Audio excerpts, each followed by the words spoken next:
Hi everyone, welcome back to another episode of Entrepreneurship. I'm here at Stanford and I'm here with Isabelle Hau, Miss Isabelle Hau. She is the executive director for the Stanford Accelerator of Learning, and she also wrote the book Love to Learn. So nice to meet you. So nice to be with you. Okay, that's great. And my first question, I guess, for you is, why is relational intelligence (RQ) why is it extremely important now? Like, what is the prevalence in this current age and day? Like, why is it getting more traction and being more recognized in society?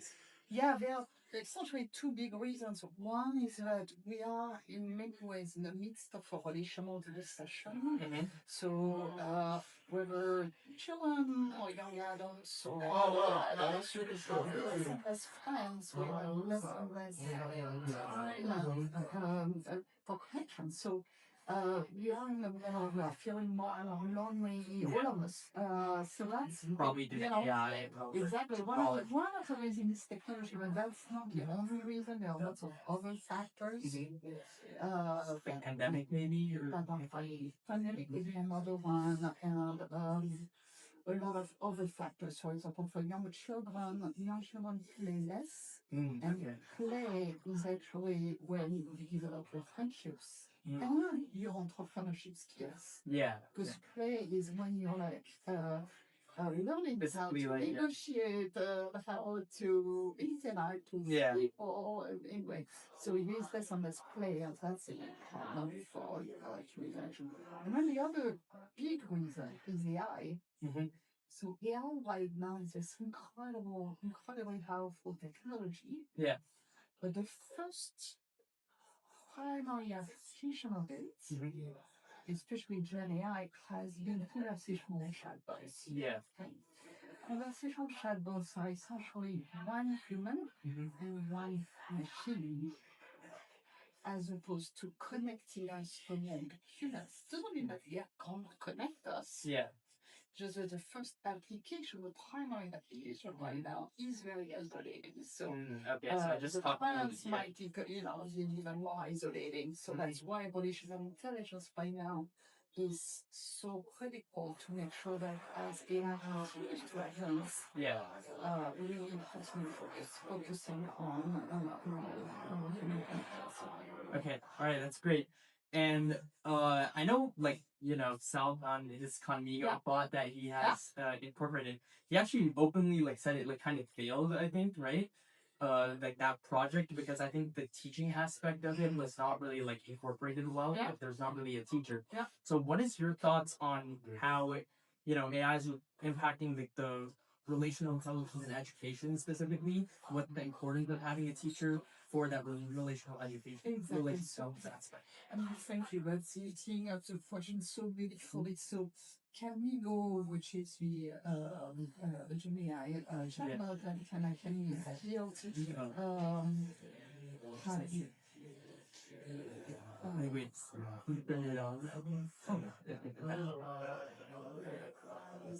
Yeah. Okay, that's great.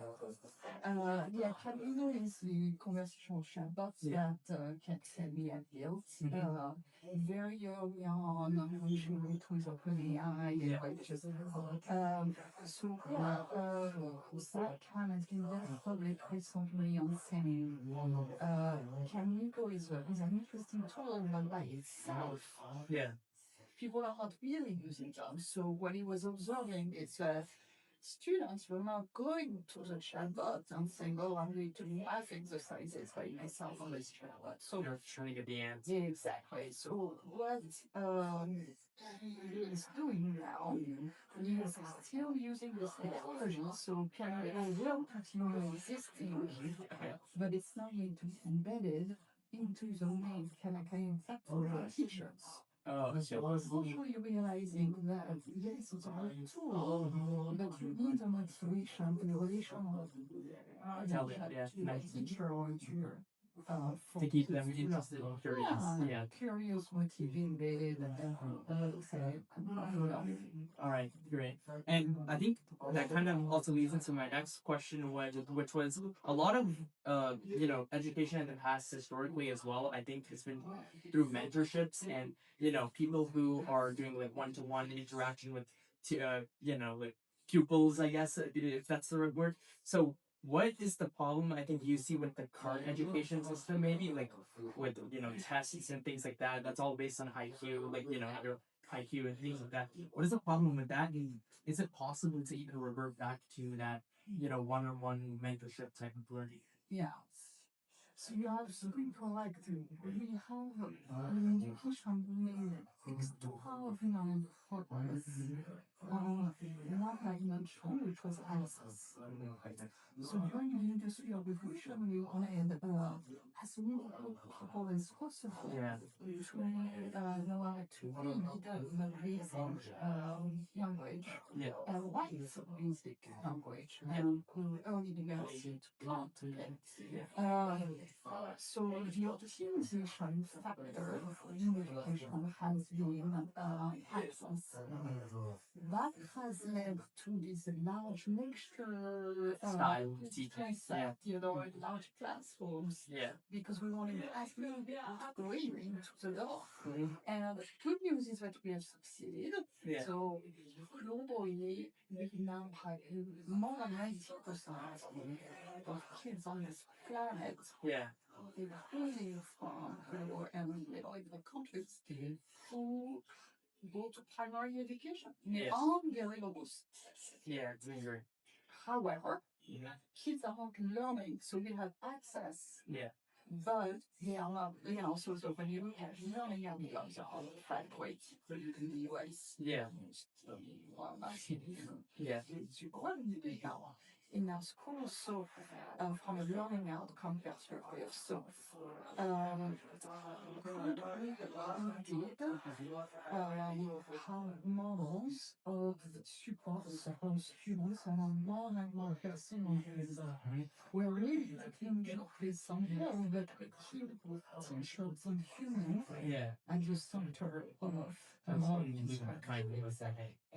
So because of these large class sizes, I guess that's how they lost that, that one-on-one. It makes sense. It's more difficult if you have a large lecture.